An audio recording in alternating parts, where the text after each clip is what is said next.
नमस्कार, मी अनुराधा सनगर. जनवार्तामध्ये आपल्या सर्वांचं स्वागत. पाहूया पुण्यातील काही विशेष घडामोडी.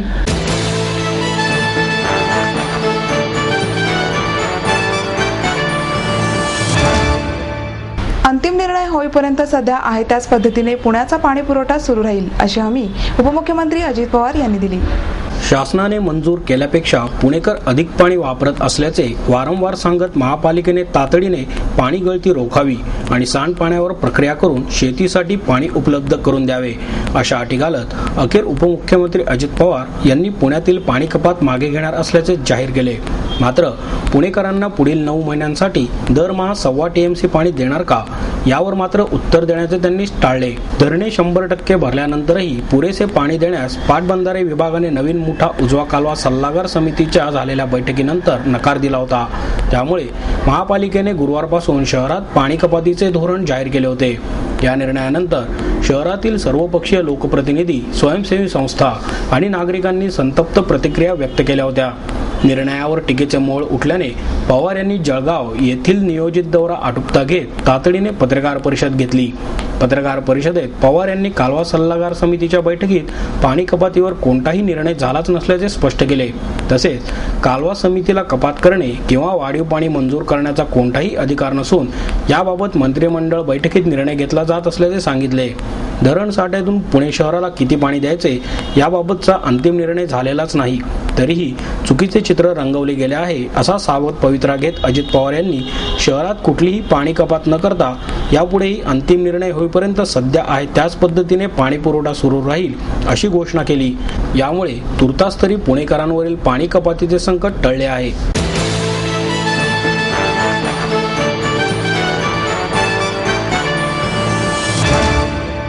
अनाथ मुलांना मायेची ऊब देऊन त्यांच्या पायावर उभे करण्याचे महान कार्य सिंधुताई सपकाळ यांनी केले आहे, असे गौरवोद्गार सिक्कीमचे राज्यपाल श्रीनिवास पाटील यांनी काढले.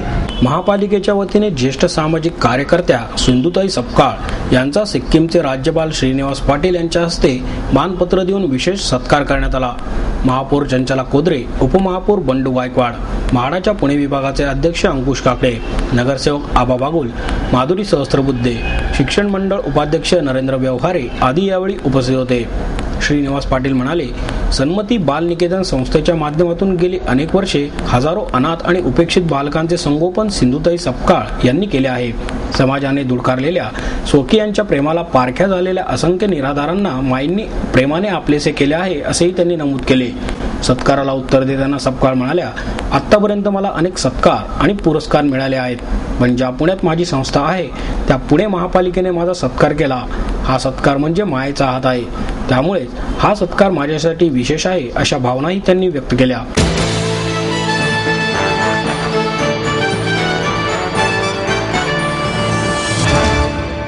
माहेर सोडून सासरी आले.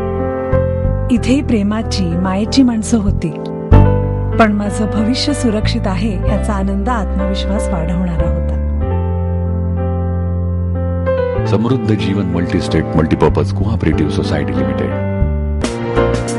गुंतवणूक भावनांची, आनंद लक्षावधीचा.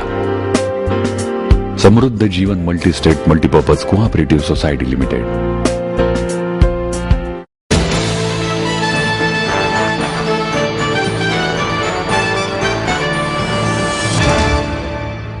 चांदणी चौकातील कोंडी सोडवण्यासाठी उड्डाणपुलाच्या नियोजनासाठी लागणारा निधी राज्य आणि केंद्र सरकारबरोबर पालिकेकडून उभारण्यात येणार असल्याची माहिती नगरसेवक शंकर केमसे यांनी दिली. चांदणी चौकातील वाहतुकीची समस्या सोडवण्यासाठी राष्ट्रीय महामार्गावर दुमजली पुलाचे नियोजन करण्यात आले असून या प्रकल्पासाठी लागणारा निधी केंद्र आणि राज्य शासनाबरोबरच महापालिकेकडून उभा करण्यात येणार आहे. या प्रकल्पामुळे पश्चिम प्रवेशद्वारावरील वाहतुकीच्या कोंडीतून नागरिकांची सुटका होण्याची शक्यता आहे. चांदणी चौकातील वाहतूक आणि अपघाताच्या समस्यांनी गेल्या काही महिन्यात उग्र रूप धारण केले आहे. त्यामुळे या चौकातील वाहतूक कोंडी सोडवण्यासाठी उपमुख्यमंत्री अजित पवार यांच्या अध्यक्षतेखाली नुकतीच बैठक आयोजित करण्यात आली होती. या बैठकीत चांदणी चौक येथील नियोजित प्रकल्पाची प्रतिकृती सादर करून त्यावर चर्चा करण्यात आली. राष्ट्रीय महामार्गावर कोट्यवधी रुपयांचा दुमजली पूल तयार करण्याचे नियोजनावरही शिक्कामोर्तब करण्यात आले. या प्रकल्पासाठीचा निधी केंद्र आणि राज्य सरकारबरोबरच महापालिकेच्या वतीने उभारण्यात येणार असल्याचे नगरसेवक शंकर केपसे यांनी स्पष्ट केले. अस्तित्वातील रस्त्यांचे मान्य डीपी नकाशानुसार रुंदीकरण, 60 मीटरपर्यंत लांबी, पाषाण बावधन ते कोथरूड या दरम्यानच्या वाहतुकीसाठी सबवे, मुळशी मुंबई मार्गासाठी स्वतंत्र 2 लेन, सिग्नल विरहित चौक अशी या प्रकल्पाची वैशिष्ट्ये असल्याचेही केमसे यांनी सांगितले.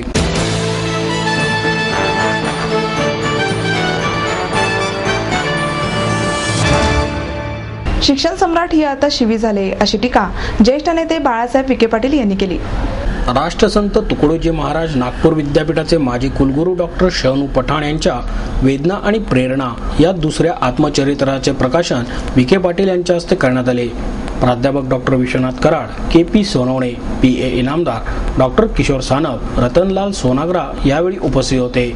विखे पाटील म्हणाले, पूर्वीचे संस्था चालक विद्यार्थ्यांमध्ये मिसळत होते. त्यांची गुणवत्ता तपासून पाहताना अडचणी समजावून घेत होते. आता असे चित्र दिसत नाही. प्राचार्य, विभाग प्रमुखांना विद्यार्थी माहीत नसतात. प्राध्यापक आणि शिक्षकही केवळ तासिका पूर्ण करण्याचे काम करतात. वेतन आयोग आणि पैशांच्या मागे लागल्यामुळे शिक्षणाची गुणवत्ता घसरली आहे. शिक्षण सम्राट ही आता शिवी झाली आहे, अशी टीकाही विखे पाटील यांनी केली. ते पुढे म्हणाले, मी पैशांना नाही तर ज्ञानाला बळ मानतो. जगाची ओळख ज्ञानावर आहे, मात्र पदाने माणूस मोठा होत आहे. त्याच्या खुर्चीला रामराम केला जात आहे. ज्ञानाचे मोठेपण लोपत चालले आहे. दुर्दैवाने पैशांना किंमत आली आहे. प्रतिभावान आणि मानवतेला ओळखच राहिलेली नाही. आपण कुठे चाललो आहोत याचा विचार करणे आवश्यक आहे, असेही ते म्हणाले. कर्मवीर भाऊराव पाटील यांनी इमारतींपेक्षा शिक्षणाला महत्त्व दिले, तर पद्मश्री विखे पाटील यांनी गुणवत्तेला आणि विद्यार्थी हिताला प्राधान्य दिले. विद्यार्थी ही शिक्षकांची प्रेरणा झाली पाहिजे. कष्टाशिवाय पर्याय नाही आणि स्थलांतराशिवाय प्रगती नाही. जगाचा इतिहास पाहिला तर प्रगतीसाठी आणि कर्तृत्व दाखवण्यासाठी स्थलांतर होणे आवश्यक आहे. बुद्धिवंतांनी तर स्थलांतर केलेच पाहिजे, असेही त्यांनी नमूद केले. डॉक्टर विश्वनाथ कराड म्हणाले, आळंदी, अजमेर, अमृतसर आणि अयोध्या यांना जोडण्याचा प्रयत्न डॉक्टर पठाण यांनी केला आहे. डॉक्टर पठाण म्हणाले, प्रत्येक यशाच्या मागे अपयश दडलेले असते, त्यातूनच माणूस घडतो. सुमारे 33 वर्षांच्या जीवनात आलेल्या वेदनांचा आणि त्यातून घेतलेल्या प्रेरणांचा आलेख या पुस्तकातून मांडला आहे, असेही ते म्हणाले.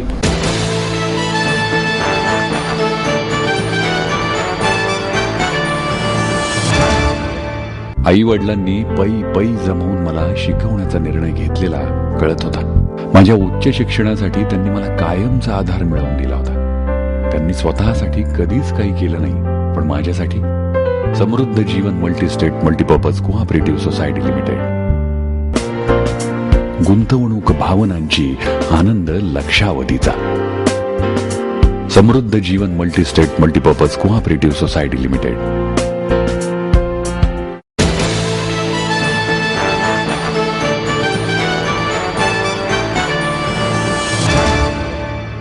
प्रफुल्ल कोठारी एंटरप्राइजेस तर्फे रॉयल कार्स बंपर धमाक्याचे आयोजन 15 डिसेंबर रोजी करण्यात आले आहे.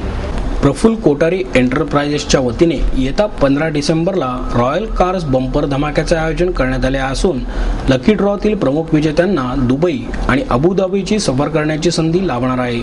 तर कुपनधारकांना सर्व खर्चासहित महाराष्ट्रासह देशातील विविध प्रेक्षणीय स्थळे पाहावयास मिळणार असून प्रत्येक कुपनधारकाची मोफत शारीरिक तपासणी केली जाणार असल्याचे प्रफुल्ल कोठारी यांनी सांगितले.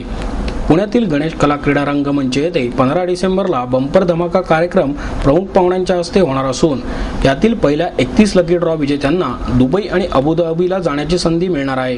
तर उर्वरित कुपनधारकांना अष्टविनायक, शिर्डी यात्रा, गणपतीपुळे, श्रीवर्धन, हरिहरेश्वर, गोवा, अजमेर शरीफ, शंकेश्वर, पार्श्वनाथ, महुंडी, अंगलोड आदी ठिकाणी फिरावयास मिळणार आहेत, अशी माहितीही कोठारी यांनी यावेळी दिली.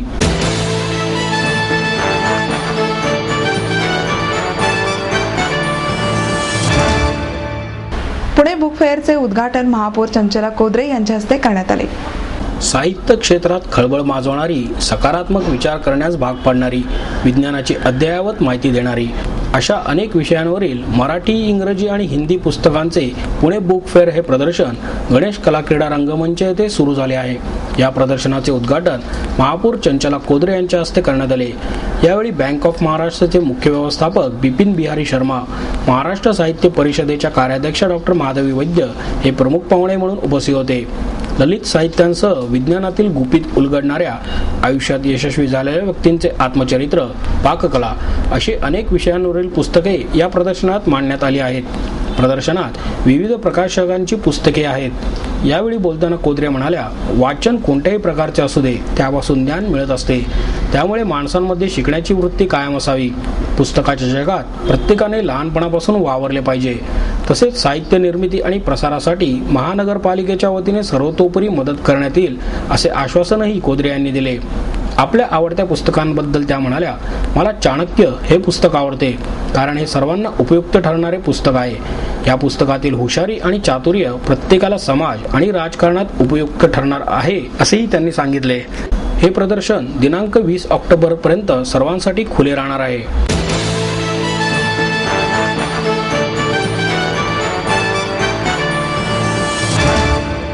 आपको देता है एडमिशन के साथ अपॉइंटमेंट लेटर भी। B civil, computers, electronics, electronic and telecommunications, IT and mechanical. MA computers, electronics, IT and mechanical, diploma engineering, mechanical and computer, MBA finance, HR and marketing, BCA, BBA, MBA and MCA for engineering और साथ ही D.Pharm, B.Pharm और M.Pharm भी। Siddhant international school CBSE from nursery to 5th standard, Siddhant college. Transport एवं hostel facility, 22 एकड़ का विशाल campus, AICT Delhi और Pune university द्वारा मान्यता प्राप्त।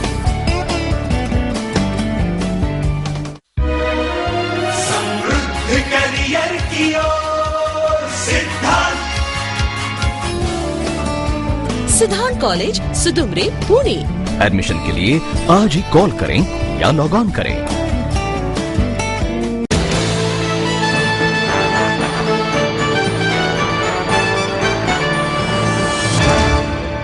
ज्योतिषशास्त्राकडे विधायक दृष्टिकोनातून पाहण्याची गरज आहे, असे मत ज्येष्ठ विचारवंत डॉक्टर शहना नवलगुदकर यांनी व्यक्त केले। बृहन महाराष्ट्र ज्योतिष मंडळाच्या वतीने ज्योतिष समाचार मासिकाचा सुवर्ण महोत्सवी सोहळ्याचे उद्घाटन माजी उपमहापौर डॉक्टर सतीश देसाई यांच्या हस्ते करण्यात आले। यावेळी अध्यक्ष नंदकिशोर जकातदार, विजय जकातदार, डॉक्टर वाळव मंजुळ, प्रतिभा मोडक, विश अष्टेकर आदी उपस्थित होते। डॉक्टर नवलगुदकर म्हणाले, ज्योतिषशास्त्राला केवळ श्रद्धा आणि अंधश्रद्धा या दृष्टिकोनातूनच पाहिले जाते। खरं तर ज्योतिष हे एक अध्यात्म आहे, मात्र समाजातील काही कुरघोडी भोंदू ज्योतिषी अर्थार्जनासाठी संपूर्ण ज्योतिषशास्त्राला बदनाम करत आहेत। ज्योतिषशास्त्राकडे विधायक दृष्टिकोनातून पाहण्याची गरज आहे, असे मत व्यक्त करून नवलगुदकर म्हणाले, सामान्य माणसाला आयुष्यातील सुखदुःख, आपत्ती, संकटांची सावधानता ही ज्योतिषशास्त्राने दिली आहे। ज्योतिषाच्या आधारे भविष्य वर्तवताना ऐकणाऱ्याच्या मनात श्रद्धा असावी। हवामान विभागाप्रमाणे ज्योतिषशास्त्र भविष्यातील अंदाज वर्तवत असते। यातील 60% अंदाज खरे ठरतात तर काही चुकतात। अंतःकरणातील श्रद्धेने ज्योतिषशास्त्राकडे पाहिले पाहिजे। ज्योतिष क्षेत्रातही चांगली वाईट माणसे आहेतच। संत मंडळींच्या अवतीभोवती भलेबुरे लोक होते, मात्र त्यातील चांगल्या गोष्टींना संतांनी प्रोत्साहन दिले होते असेही त्यांनी सांगितले। डॉक्टर सतीश देसाई म्हणाले, ज्योतिष हे एक शास्त्र आहे हे नाकारता येत नाही। प्राचीन काळापासून हे शास्त्र अस्तित्वात आहे। अनेक विद्वानांचा या विद्येचा अभ्यास आहे। या शास्त्रांसंबंधीचे गैरसमज दूर होण्याची गरज आहे असेही ते म्हणाले।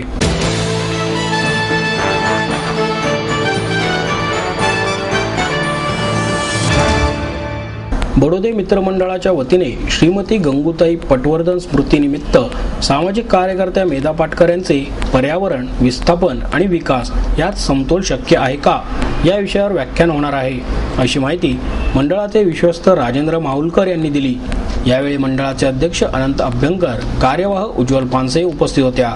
नवी पेठेत SM जोशी सभागृहामध्ये 25 ऑक्टोबर रोजी 4:30 वाजता हा कार्यक्रम होणार आहे।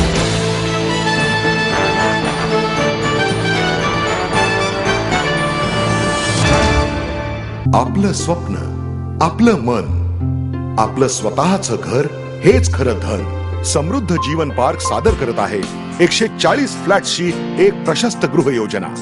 कात्रज कोंढवा रोडवर बिबवेवाडीपासून फक्त 2 किलोमीटर अंतरावर आपल्या आर्थिक गणितात बसणारे 1 व 2 BHK फ्लॅट्स। तब्बल 3 मजली पार्किंग सह ऐस पैस गार्डन, क्लब हाऊस आणि इतर सुविधांनी सुसज्ज. बुकिंग साठी संपर्क 9850937373 9850947373. समृद्ध जीवन, नांदी सौभाग्याची, सुरुवात प्रगतीची.